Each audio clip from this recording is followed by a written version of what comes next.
আজকে প্রথমে এবার যেটা আলোচনা করব that is gel electrophoresis.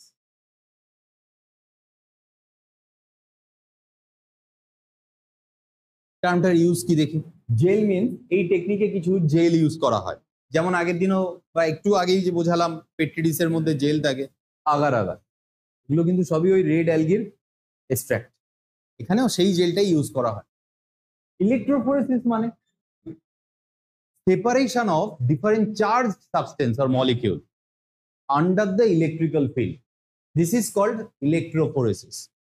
Electrophoresis is a method by which we can separate out different charged substance like DNA, like RNA, like any protein substance. Depending on their charge, depending on their size, we can separate them out from any solution. That is called electrophoresis. কি করা হয় শোনো, প্রথমে একটা প্লাস্টিকের chamber নেওয়া হয়, এগুলো কিনতে পাওয়া যায়, যে ধরনের কোম্পানিরা এই ধরনের ল্যাবের ইনস্ট্রুমেন্ট বানায় তারা এগুলো সেট হিসেবেই বিক্রি করে। First we need to take a rectangular plastic box, then in this empty box we will pour a certain amount of gel. Gel means agar agar gel. Prior pouring this kind of gel into this chamber, we need to warm up the gel so that it get or become semi-solid. In normal room temperature, these agar agar substances are quite solid beads-like structure. But whenever we heat up the substance under the hot flame, that particular solid structure turn into semi-solid or liquid gel. Then we can pour this particular gel into this empty chamber. Then we need to place a kind of plastic comb-shaped structure that is also supplemented with this set as provided by different company. Then we need to place such kind of comb-like structure at a specialized position of the gel so that kind of hollow chamber develop within this gel. So we need to place this comb when the gel is semi-solid or liquid, and we need to allow a certain time or certain period of time so that this gel get solid in room temperature. যখন জমে গেছে এই কমটা, এবার এই প্লাস্টিকের কমটা তুলে নাও, দেখবে 3 or 4 or 5 there may be different number of combs present with this particular set. You can make such kind of hollow cavity in the gel. এইবার তোমার হাতে কি আছে, এই পুরো প্লাস্টিকের চেম্বারটা, এর মধ্যে একটা জেল রয়েছে নরম, আর এর মধ্যে কিছু চেম্বার করে ফেলেছো হালকা গর্ত করে। এই কমটা এমন ভাবেই প্লেস করা যাতে একটা নির্দিষ্ট সাইজ অ্যান্ড শেপের জেলের মধ্যে একটা ক্যাভিটি জেনারেট হয়, একটা হলো চেম্বার ডেভেলপ। কেন? যাতে এর ভেতরে আমরা কিছু স্যাম্পলকে কিছু পিপেট দিয়ে ফেলতে পারি, ড্রপ বাই ড্রপ এর মধ্যে দিতে পারি। তারপরে কি হবে দেখো, now we need to collect any sample from any cell. আমরা কি করতে চাই অ্যাকচুয়ালি, কেন এটা করব? দেখো, আমরা একটা টেস্ট টিউবে কোনো একটা ডোনার সেলের থেকে, ধরো আমি এর থেকে পার্টিকুলার জিন বের করতে চাই, সেটা মানুষের হতে পারে, ভেড়ার হতে পারে, গাছের হতে পারে, কারোর থেকে তো জিন বের করবো বলো, কোনো ব্যাকটেরিয়ার হতে পারে, তার থেকে সেল নিলাম, নিয়ে এর ভেতরে কি করলাম, কোনোভাবে সেলগুলোকে এমন ভাবে ভাঙার চেষ্টা করলাম so that we can extract out DNA. তো ধরে নাও এর ভেতরে কি আছে, এর ডিএনএ আছে, এবার এরকম ইনট্যাক্ট বড় ডিএনএ থাকলে কাজ হবে না। এই ডিএনএ গুলো যখন ফুল বড় অবস্থায় থাকে, গোটা গোটা থাকে, তখন কিন্তু জিনিসটা কাজের জন্য অসুবিধে ক্রিয়েট করে। তাহলে কি করতে হবে sir? prior to pour these DNA sample into the gel channel, we need to undergo these sample through the restriction endonuclease digestion so that the entire stretch of DNA gets splitted into several small fragments of DNA. The restriction endonuclease will break the long strand of DNA into different small fragments where it will find its respective digestion sites. একটা বড় DNA 10টা টুকরোয় ছোট ছোট ভাগ হয়ে গেল, 10টা কেন 10,000টা টুকরো হতে পারে, কিন্তু ছোট ছোট টুকরো করে নিতে হয়, গোটা ডিএনএ কে আগেই দিতে হয় না। তারপর এবার টেস্ট টিউবের থেকে এই স্যাম্পলটাকে আমরা ধরো এই চ্যানেলে দিলাম, এটা ধরো স্যাম্পল 1। একই সাথে তুমি অনেকগুলো স্যাম্পলের উপর নিয়ে কাজ করতে পারো, এটা ধরো স্যাম্পল 1 এই চ্যানেলে দিলাম। আমরা আরো বেশ কিছু চ্যানেল থেকে আলাদা আলাদা সোর্স থেকে ডিএনএ নিয়ে বা একই সোর্স থেকে নেওয়া ডিএনএ আলাদা আলাদা রেস্ট্রিকশন এন্ডোনিউক্লিয়াস দিয়ে ডাইজেশন করেও দিতে পারি, যা খুশি দিতে পারি। এখানে কম্বের সংখ্যা 3টেই হয় তা ভেবো না, একবারে 10টা 20টাও কম বানানো যায়। এইরকম প্লাস্টিকের দাঁত এর সাথে প্রোভাইডেড থাকে। বা ধরো তুমি 20খানা এরকম হলো চেম্বার করেছো, কিন্তু 20খানার মধ্যে সলিউশন দিলে না, সলিউশন একটাতেই দিলে, তাতেও কিন্তু তুমি একটা চ্যানেলের উপরেই কাজ করবে।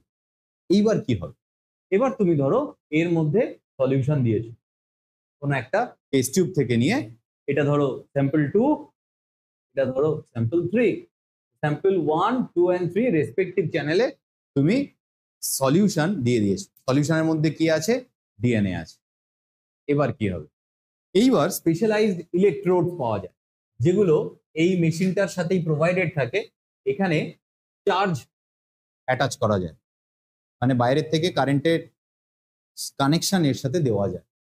যেরকম জল আমরা জানি একটা conductor of electricity, but poor conductor of electricity, তেমন এই জেলটাও তাই, পুওর কন্ডাক্টর অফ ইলেকট্রিসিটি। তো এখানে ডিফারেন্ট চার্জ থাকে, এদিকে নেগেটিভ থাকে ক্যাথোড আর এদিকে পজিটিভ থাকে অ্যানোড। এখানে কি স্যাম্পল দিয়েছি আমরা, ডিএনএ। ডিএনএ ইটসেলফ কি ধরনের charge particle, negatively charge particle. তো এই ক্ষেত্রে ডিএনএ কে আমরা স্যাম্পল হিসেবে নিয়েছি। যখনই এখানে ইলেকট্রিসিটি দেবে, এই চার্জ সাবস্টেন্স গুলো সেপারেট হতে চাইবে। তো নেগেটিভলি চার্জ ডিএনএ ওর অ্যাকচুয়াল টার্গেট কোন দিকে থাকবে, এদিকে যাওয়া না। কিন্তু মজার ব্যাপার হলো, এ না হুড়হুড় করে একদম সব ডিএনএ টুকরোগুলো, এরকম ছোট ছোট টুকরোগুলো যে সব অ্যানাডে চলে আসবে, তা কিন্তু হবে না, তা কিন্তু হবে। তুমি ধরো কিছু সময় দিলে, আধ ঘন্টা 1 ঘন্টা পর এই জেলটার মধ্যেই কি চেঞ্জ আসলো দেখার চেষ্টা করো। So let's draw another set of picture. DNA খালি চোখে দেখা যায় না জানো, তবে বোঝানোর জন্য আমাকে তো বোঝাতে হবে যে ডিএনএ এর ফ্র্যাগমেন্টটা এত দূর এলো, তাই আমি কিছু দাগ ইউজ করব। তবে আমি এটাও বলে দেবো, ডিএনএ কে দেখার জন্য আমায় কি স্টেইন ইউজ করতে হবে এই জেলটা বলে দেবো। ধরো 3টে চেম্বারেই আমি 1 ঘন্টা ধরে ফেবল কারেন্ট চার্জ পাস করেছি, তাতে দেখা গেল এই ফ্র্যাগমেন্টস গুলো এক একটা চেম্বারে এক এক লেন্থ অবধি গেল।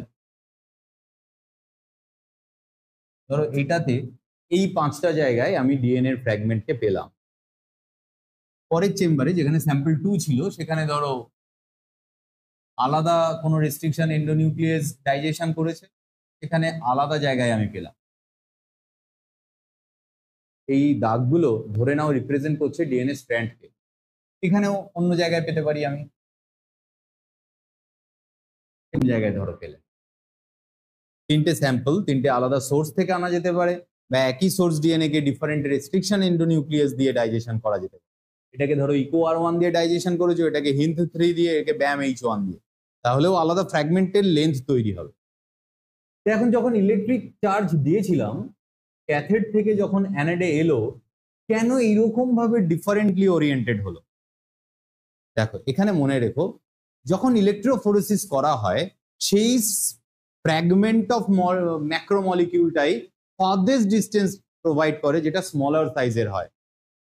বুঝিয়ে দিচ্ছি কেন, শুধু এইটুকু মনে রেখো, এই সাইডে স্মলার কথাটা লেখো, এই সাইডে লার্জার কথাটা লিখে রাখো। That means smaller size of macromolecule will move the farthest during the electrophoresis process. জিনিসটা বোঝাই। তোমরা 4 বন্ধু পুজোতে বেরোলে ঠাকুর দেখতে। এক বন্ধু লরি নিয়ে বেরিয়েছে, এক বন্ধু তার 4 চাকা গাড়ি নিয়ে বেরিয়েছে, আর এক বন্ধু বাইক নিয়ে বেরিয়েছে, আর এক বন্ধু হেঁটে হেঁটে বেরিয়েছে। এবার একটা জায়গায় কোনো বিখ্যাত ঠাকুরের পুজো হচ্ছে, বিরাট ভিড়। সিম্পল কোশ্চেন, কোন বন্ধুটা আগে ঠাকুরের কাছে গিয়ে পৌঁছবে, পসিবিলিটি কার বেশি? কাউকে মেরে যেতে পারবে, এইটা হতে পারে। ভদ্রভাবে কে ঠিকঠাক ভাবে ঠাকুরের কাছে আগে পৌঁছবে তোমার মনে হয়?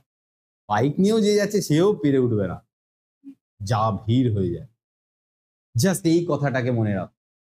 এই যে জেলটা রয়েছে না, এই জেলেরও তো নিজস্ব বিডস আছে। এর বিডস গুলো কিরকম দেখতে, আমি যদি একটুখানি বোঝাই অন্য জায়গায়, এরও তো বিভিন্ন ছোট বড় সাইজের বিডস আছে। ধরো এগুলো সব লোকের মাথা। তো এই বিডস গুলোকে ভেদ করে কাকে যেতে হচ্ছে? ডিএনএ মলিকিউলস গুলোকে। ডিএনএ মলিকিউলস কোথা দিয়ে যাচ্ছে? এই ফাঁকা ফাঁকা জায়গাগুলো দিয়ে যাওয়ার চেষ্টা করছে।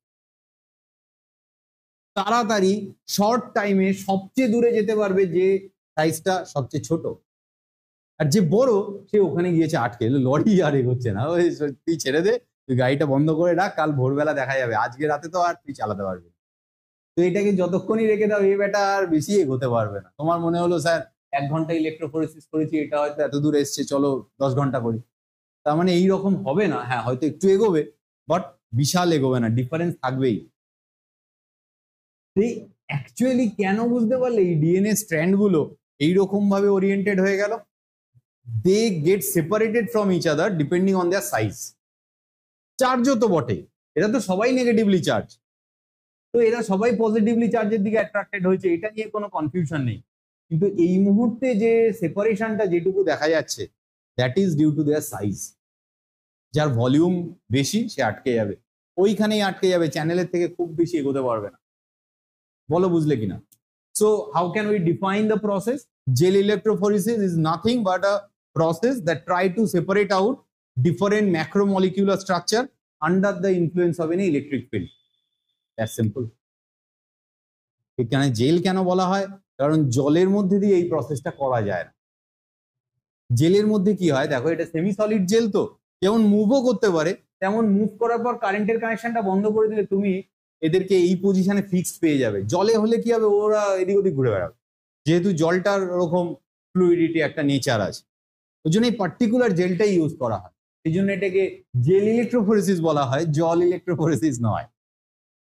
ওটা দিয়ে হবে না, জল দিয়ে এই কাজটা হবে না।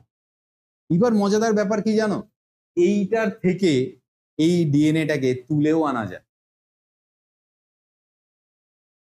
তবে তার আগে, সেই তুলে আনার আগে একটা জিনিস জানতে হবে, how we can visualize this DNA in this jail.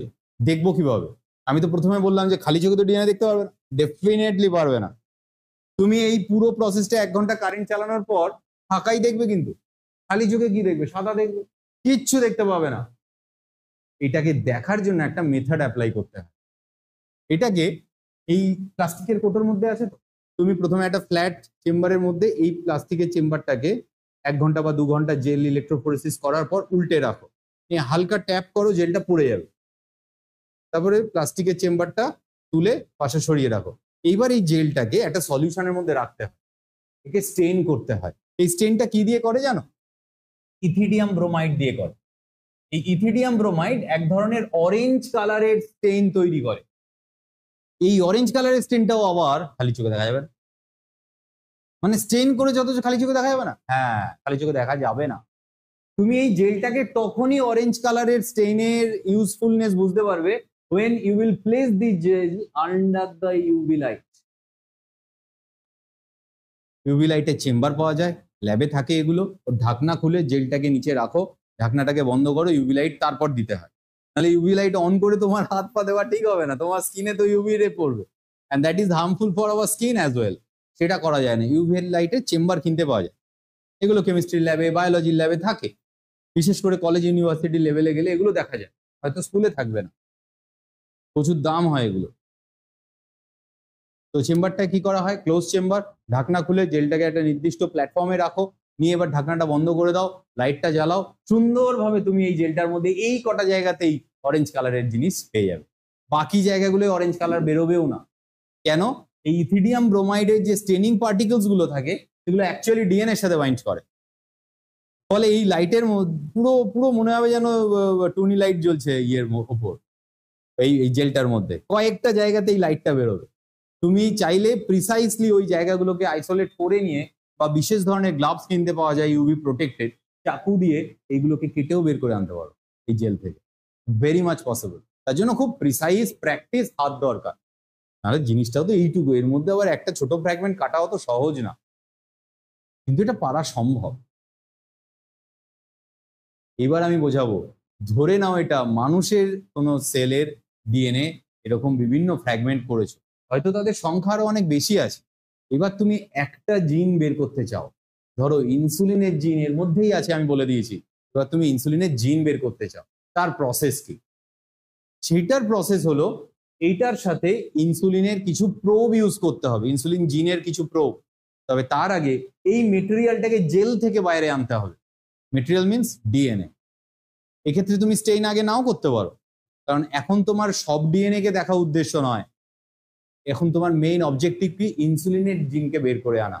এই জেল ইলেকট্রোফোরেসিসের মাধ্যমেই যে কিভাবে একটা জিনকে আইসোলেট করা যায় সেইটা এবার শিখি। এর পরের টপিকের নাম হলো ব্লটিং।